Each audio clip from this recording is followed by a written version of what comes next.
Do you suffer from stress, anxiety, or depression? Do you find it hard to focus or to contain your emotions? Any of these things can take you down. So, what then are your personal health practices? If you don't yet have an integral or holistic wellness practice, you're in the right place. Podcast host Susan Axelrod, the confidence coach, has been practicing holistic wellness for 25 years. Along the way, Qigong and Tai Chi found her. After tiptoeing in, she dove into a committed practice and became a teacher and integral wellness consultant. She'll tell you Qigong and Tai Chi changed her life. In this podcast, she interviews practitioners, inviting them to share their stories about how these practices changed their lives too. Go grab your journal. At the top of a clean page, write down, "I want to feel better." Then take a breath and tune in to see if Qigong and Tai Chi can help. Hello, friends. Oh gosh, I just love these conversations about how Qigong and Tai Chi can change your life. Even more, I love how much everything about Qigong has changed my life. It's helped my mind, it's helped my body, and it has really served my spirit. And that's why I'm offering these beautiful conversations on this podcast. Today, I'm delighted to welcome a guest who found me, reached out, and said, "Hey, I'd love to be a podcast guest." I love this so much because it means that people are paying attention. Today, I will be meeting with Bill Donnelly. Bill has made an art of his life. He is a musician and composer, author, martial artist, entrepreneur, career expert, and teacher. Bill has been practicing Tai Chi Chuan for over 25 years. He teaches the philosophical, health, and martial elements of the art, which he studied and developed in addition to Kung Fu at the Green Cloud Martial Arts Academy in New York. He's authored 2 books on Tai Chi Inner Secrets, discovering Tai Chi's hidden lessons for preservation, protection, and peace of mind, and Meditations on the Principles of Tai Chi, a beginner's guide to cultivate your Tai Chi. Bill has been invited to present workshops and speaking engagements around the New York area and is a frequent demonstrator at World Tai Chi Day events. He continues to teach Tai Chi's traditional applications and as applied to conflict resolution, life, and business strategies in group or private sessions for corporations, executives, entrepreneurs, and individuals. Hello, Bill. Good to see you. Hello, Susan. Nice Oh to see gosh, I'm so looking forward to this. First of all, I love that you are a musician, an artist, an entrepreneur, an author, all the things. And I know that I have to ask you my singular question on podcast topic, but I want to ask you so much more. I guess that will all come when I do ask you to share with us, how has Qigong or Tai Chi changed your life? Well, thank you. And thanks for having me. You're right. I did reach out to you because I think you're doing a wonderful thing. Um, I think that there's a lot of misunderstanding or misconceptions about what Tai Chi and Qigong really are. And I was certainly a person who would fall into that category. When I had entered into the world of martial arts, it was through Kung Fu. Still is. I still train in that. But my interest was in really learning that particular art. No other. I didn't want to train in karate or judo. I respect them, but that's not what I wanted. When I was a little kid, I was a little Bruce Lee fanatic. Like, it was the Beatles and Bruce Lee for me. And so I became a musician and I wanted to study Kung Fu. I used to walk past the Tai Chi class, getting ready to take training Kung Fu, and thought, uh, they're not really doing anything. And I for probably a year and a half, 2 years, really didn't pay any attention to it until one day I had convinced somebody else to come to the school and train. And I thought, well, Tai Chi would be sort of the gateway drug into Kung Fu because, hey, it's easy. Anybody can do it. I'll do that with you, and then I'll go do the real thing. Well, I take this class and something happened. And what happened was I felt incredibly energetic, but without the tension or jitters that one might get from coffee or any kind of stimulant. So what I discovered was that my thinking was lucid, my body was relaxed, and my energy level was high. And that was a feeling that I would have maybe once a year, spontaneously. There was always great days for me, but I could never figure out how to replicate it. So when I was able to discover this system, I decided to really train. And so began to study and train. And probably within a year, my Sifu Caparos, had me start teaching the class. And so Susan, in about 4 weeks, I lost every student that came to the school. And in your class? Yes, I lost every one of them. Oh, big reveal. The floor. Yeah.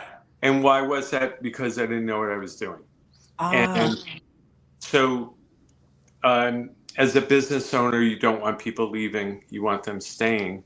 But he said, keep at it. And he had faith in me and must have seen something, whether it was, talent or desire. But I started to then really do my homework and not just work on the practical portion, which I had been training in, but also trying to understand both Tai Chi and Qigong from a more scholarly point of view. How can I explain this if I don't really understand it? And it was through that exploration, reading, note-taking, experimentation, reflection, and application that I started to really understand better. But there was another thing that was happening. And what it was that I was bringing my physical and mental state into a place where my subconscious was starting to open up more. And it was through that I started to discover the really subtle elements of these practices. And that opened an entirely new world for me. And what I started... I have to pause you because I'm frantically writing. I just want to say to anyone viewing or listening to this, I want to invite you to, come in, tune in, listen to what Bill just shared with us about this progression, which included a big vulnerable reveal of failure, basically, and then climbing back up. So I want to, Bill, sometimes with podcasts, people are listening, they're not exactly tuning in, but I wrote all these notes already just in those few minutes. So I wanted to invite people in to hear the progression of, first of all, I didn't think it was very much. Then I got into it. I learned what I learned. Then you said, you went from the physical of learning and teaching and realized that going into the cerebral mentally to study, learn, and then into the emotional receiving and then into the giving and sharing it out. I wrote exploration, note taking, studying. This sounds like this process for you after losing all the students in your class was part of the integration of really receiving Tai Chi. First of all, thank you so much for sharing this. Thank you for sharing with us that we fail sometimes. And then I wrote down that your mentor, your teacher said, keep at it. And then you said he had faith in me. And these are such good lessons we've already learned from you. I just wanted to ask one question, basically about how old were you during this time? I mean, I have no idea. How old were you then? So I was about 34 years Okay. old. I came to it late. And even with Kung Fu, I was never going to be the guy doing the high flying kicks. Those days were already behind me. I was in okay shape, but I took reasonably good care of myself in terms of health, eating, trying to eat right and moderating in the fun stuff. But I was recognizing a difference between health and wellness, and what I was understanding was, as important as it is to work on our musculature, which looks great, but more important is working on the inner environment that we have, right? That, and I've said this many times to people, there are people that do pass from, say, a failure of musculature. It is condition, but many, many, many more pass from organ failure. And so why are we not taking better care of our organs, which actually do the job of promoting our overall health? Right. I just want to say, I too, you said you came to it late. I was in my late 50s when I came to it. So mid 30s is young to me, but for you, I guess maybe you need to start out at to be the real Bruce Lee, at 8 years old to be the real Bruce Lee type. But when you're talking about the musculature versus the organs, and I'm looking at the title of your book, Tai Chi, Inner Secrets, Discovering Tai Chi's Hidden Lessons for Preservation, Protection, and Peace of Mind. I am the living experience of that. You don't really know me. You don't know my personal story per se, but I'm here to say I am the living story of the title of your book. So I haven't read your book yet. I look forward to it, but I definitely can attest to this idea of learning about the organs and versus the musculature. And I wonder if we could kind of go there a little bit, Bill. You talk about, you said, recognizing a difference between health and wellness. So let's talk about the wellness side and the connection to the organs and how, what we do in Qigong and Tai Chi in connection to the organs. Sure. So I had again started to notice changes based on the Qigong and Tai Chi exercises that I was doing, and through my study, I was starting to realize that our body we can think of as an ecosystem. It's its own ecology, and we are, as much as I think people tend to forget or ignore the fact that we think we're a part of nature. We actually are nature. We're made up of the same 93 common elements that make up every living creature in the world. And I would point to Neil deGrasse Tyson's video, We Are Star Stuff, that will further underscore the materials that actually make up our physical body. So there's the natural components that we have. Within that, our organs each function or serve a function, let's say, and a corresponding function. So we all know about our heart and our lungs, which is the first thing that our doctor will check when they meet us. But what about our kidneys, our liver, our spleen? These other organs we don't necessarily pay attention to, but they all serve a function. And when those functions are or above or below their nominal functioning rhythm, let's say, it has an effect on the entire body. So did you say their nominal functioning above or below their nominal functioning state, let's say? State. Okay, go ahead. So I had recently read an article and actually wrote an article for a magazine that as we age, our organs age at different rates.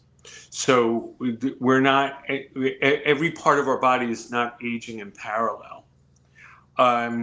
There are also lifestyle choices that we might make. The simple might be a smoker, right? The impact that it would have on the lungs, or somebody who maybe drinks in excess, maybe impacts your liver. But what is important to understand is that if one component of the body is underperforming, maybe aging at a faster rate, or maybe subjected to certain conditions or abuses that are affecting that, the other organs in the body now will start to amp up and work harder to try to maintain that balance. But in doing that, that starts to deteriorate those organs too. So we'll notice that if somebody's in late stage, when they're maybe dying, you'll see a cascading effect where one organ will start to shut down and the others will follow it. So what I'm learning about this practice is that we're learning how to harmonize, create a balanced ecology within ourselves that will allow our organs to function nominally and in concert with each other, which will promote better health and longevity. Oh my God, hold on, just stop 1 second. Oh God. Okay, I just want to breathe for a second.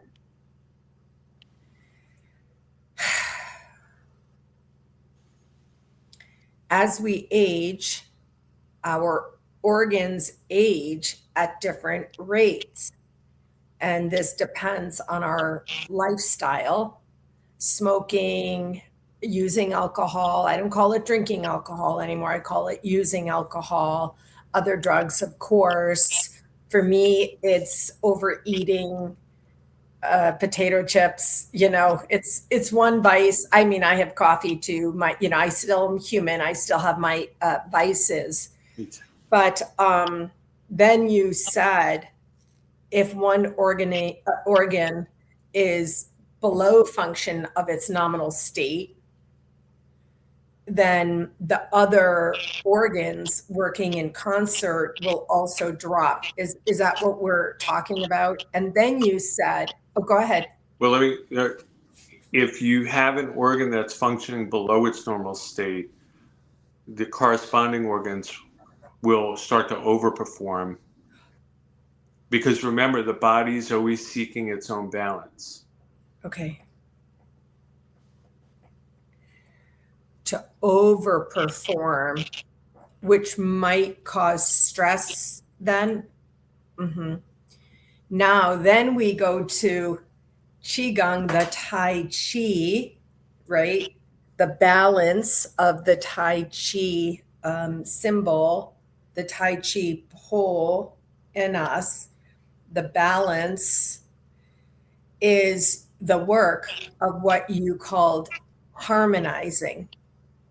I love this so much. I really didn't know anything about this before I started Qigong, Bill. Like nothing, zero, zilch. Neither did I Yeah. at all. It's very alien. And I would say to Americans, it feels antithetical. What I've noticed, Susan, is that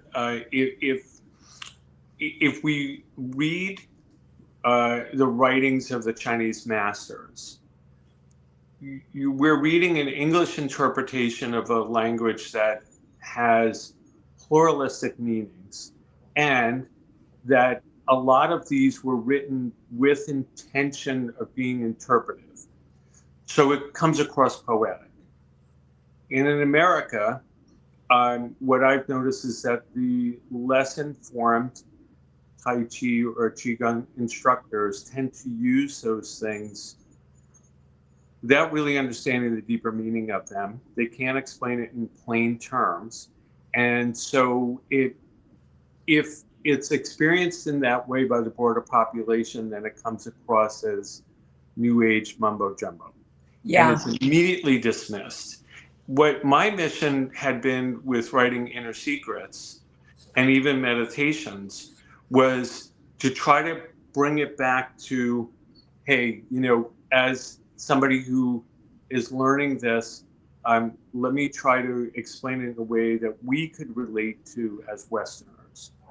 Because when I started to look at it in those terms, I realized that it's really not completely alien to any of us. It's actually very natural, but we just don't understand it yet. Science is catching up. There's just tremendous work being done, and I'm sure that you've read the Harvard Medical School Book of Tai Chi, or whatever it's called. So, Harvard's looking at it. So Yeah. it's a legitimate course. It is a practice that I've been able to share with people that have been hospitalized, have been bedridden, have been trying to recover from injuries. And in every case, these methods have been really successful with them. And it didn't require fairy dust. Right. Or a pill. I Or a just pill. want to say, Bill, two things. Number one, I had an extreme trauma resulting in extreme grief. And I know without a doubt that if I hadn't been in the middle of a certification, a Qigong certification in my life, it just happened to coincide, learning exactly what you were just sharing with us. I honestly, I'm a strong person. I'm blessed in privilege with a lot of loving family support, but we're talking about the inner world, right? We're talking about the inner world. So I can honestly say, I don't know where I would be today. Okay, I probably would be just fine in quotation marks. But what we're talking about is a deep reservoir that I built of wellness to be able to go forward. Yeah, Susan, first of all, I'm happy to hear that. And I'm glad that this practice was able to do that for you. It did that for me too. I would say that we all go through personal, professional challenges, emotions, breakups, heartache, gains and losses, right? This is the stuff that makes up our life. And how do you deal with it? So I have found that there have been times in my life that have been really challenged. I went through probably about 10 years, a professional transition that it was difficult for a number of reasons. It was difficult to make the change, and it put a lot of stress on me. The biggest thing I realized from that and experiences that followed after that was that what happens during those periods is that we're moving into the unknown. and the unknown scares the hell out of everybody. Yeah. So what I realize is that if you have a daily practice, I practice daily, and I really strongly advocate for anyone to practice daily, whether it's an instrument or chess or crocheting, Tai Chi, yoga, praying, whatever it is that you need, that is your kind of home base, must be practiced every day. And so if you have that, then it'll be available when you need it. I think that oftentimes, and I have people approach me quite regularly to help them or to train them in Qigong, but they come when they're in the trauma state. Yeah. Mm-hmm. And okay, well, we can work with that, but a lot of times, now coming back off of that is going to take longer. And why not learn a path? I consider this a way of life. Yeah. There is an approach that we are learning to take. And Susan, I think that's really where all of this came from, because Qigong, the earliest written records predate 496 BC. And well, there were no books, no television, no doctors, nothing. How do you survive? Right. What do you do? You look at nature.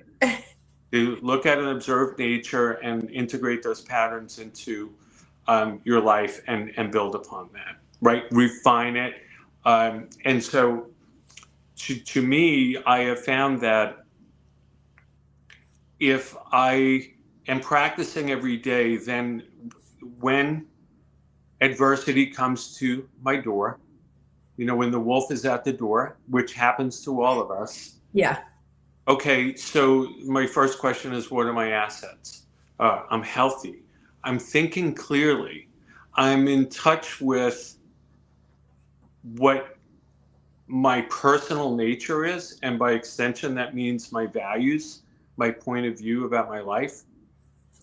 Those are huge assets to go into any situation with, and it will help steer you, make better decisions, and work through it. So you have a question? I have a comment. I teach mindset transformation, and after my own experience, of course, of many, many years of working to learn to transform my own mindset. And then you just, that question, what are my assets? What are my assets? Again, I want to invite people in to tune in here, pause for a second, rewind about 2 minutes, and listen to what it was that you just said. Then I ask myself, when I come into difficulty, you said, I ask myself, what are my assets? And then you listed a few of them that most people don't even think of as assets. And so this lesson is so important. It will literally transform your mindset if you do what we're talking about, which you said, create a way of life. It's interesting. You said crocheting as a practice. You didn't say, oh, you have to practice Tai Chi every day as your practice. You earlier listed a bunch of different kinds of practices. And then you said, if you have that, it will be available when you need it. And I'm here to say, gosh, that is so true. I wanted to just say one more thing before we're going to come to a close in a second. But before, if people are watching this video, I looked away for a second, not at something more interesting than what we were talking about, but literally right on my table here, I have 2 books. One of them is called Between Heaven and Earth, A Guide to Chinese Medicine. I'm leading a book group on this book. And the other is this, Bill. a child's coloring book on human anatomy by Margaret Matt. It's a children's coloring book on human anatomy, which I looked for a few years ago, Bill, because of what you have shared with us here today, which is that difference between, the musculature, which we often focus on, versus in Qigong and Tai Chi, understanding the organs, and that beautiful word that you used, harmonizing. And so I didn't really know very much about anatomy and the systems, really. Why would I? And so I ordered a child's coloring book, and I ordered 10 of them. I gave them to all my nieces and nephews and my kids. And I have it here so I can call to mind what the systems are and how they interact with each other. Honestly, inside this podcast series, Bill, I've done a couple of mini series. And if you're interested, I really would love to talk to you about doing a 2 or 3 part, episode on the subject, specifically on the harmonizing piece. You can decide, I'll talk to you offline about that, but this series is designed to teach people about Qigong and Tai Chi, show people how many practitioners there are, how different we are, the lives that we live, and in particular, how it's helped change our lives. I want to thank you so much for being here today. Was there anything that you came in that you wanted to talk about today that I didn't ask you or get to? Is there anything else on your mind? No, I enjoyed our conversation. The one thought that had just come to mind as I was listening to you, you really have touched on the musculature versus, the inner organs and things like that. And I would say, if I can leave your viewers with maybe one simple phrase to distinguish the differences, it's not about strength, it's about power. And we want to train for power. That power can be, if we have inner peace, we have inner power. Our inner power will translate to external power. Our external power has influence over the circle or our sphere of influence. And that's how we change the world. So I'm all for it. I'm in. I will do this until I'm dead. Oh my gosh. I literally, for people who are listening to us and not watching, just as you were talking about strength versus power, and that inner peace creates inner power, which then connects up with the power we have to create change in the world. I put my hands on my own heart. This is something my therapist taught me many, many years ago, way, way, way, way before I knew anything about Qigong. Later, when I learned Qigong, then I learned what was actually happening, because I had to just feel my own heart to take in what it was that you just shared. So, oh my gosh, this is so good. Okay, so please let people know, where can they find you? So you can visit my site at privatetaichi.net. It's not .com, it is .net. And there's just information about my background, contact information, and if you're interested in my books, you can find them there. Good. Thank you so much, Bill. I look forward to our next conversation already. And I want to thank you for taking the time and coming here and sharing how Qigong and Tai Chi really changed your life. And I'm wishing you the best for your own continued power. We really need all of us to be in our power space today. So let's go. My pleasure, Susan. All right. Talk to you soon.